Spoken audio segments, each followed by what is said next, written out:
ইরানের চলমান যুদ্ধে তেহরানের কৌশলের কাছে যুক্তরাষ্ট্র হেরে গেছে। জার্মান চ্যান্সেলরের এমন মন্তব্যে ক্ষিপ্ত হয়ে জার্মান থেকে ৫,০০০ সেনা সরিয়ে নিচ্ছে যুক্তরাষ্ট্র।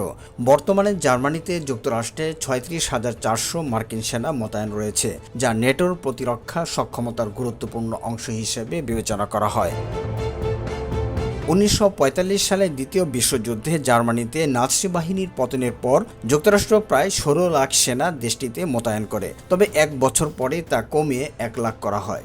স্নায়ুযুদ্ধ শুরু হলে পরিস্থিতি বদলে যেতে থাকে। তখন যুক্তরাষ্ট্রের লক্ষ্য ছিল জার্মানি পুনর্গঠন ও সমাজতান্ত্রিক সোভিয়েত ইউনিয়নের বিরুদ্ধে শক্ত প্রতিরক্ষা ব্যবস্থা গড়ে তোলা। ওই সময় থেকে জার্মানিতে মার্কিন ঘাঁটিগুলো স্থায়ী হয়ে যায়, বিশেষ করে ১৯৪৯ সালে সামরিক জোট ন্যাটো প্রতিষ্ঠার পর।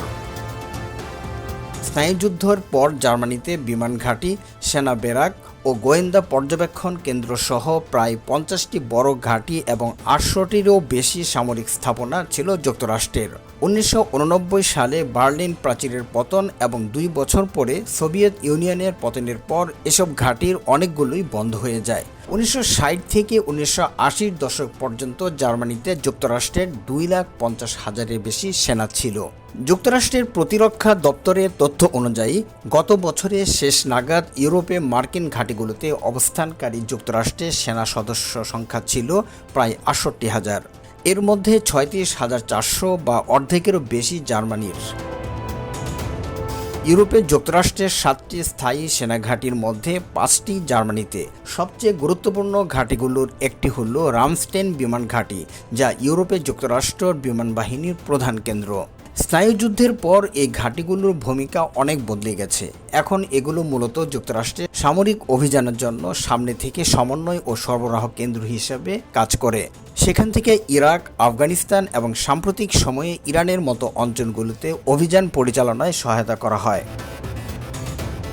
আন্তর্জাতিক বিশ্লেষকরা মনে করেন ইউরোপের নিরাপত্তা ও প্রতিরক্ষার ক্ষেত্রে যুক্তরাষ্ট্র একটি গুরুত্বপূর্ণ অংশীদার। একই সঙ্গে ইউরোপে মার্কিন সেনাদের উপস্থিতি যুক্তরাষ্ট্রের নিজের স্বার্থের সঙ্গেও জড়িত, কারণ এটি তাদের বৈশ্বিক ভূমিকাকে সহায়তা করে।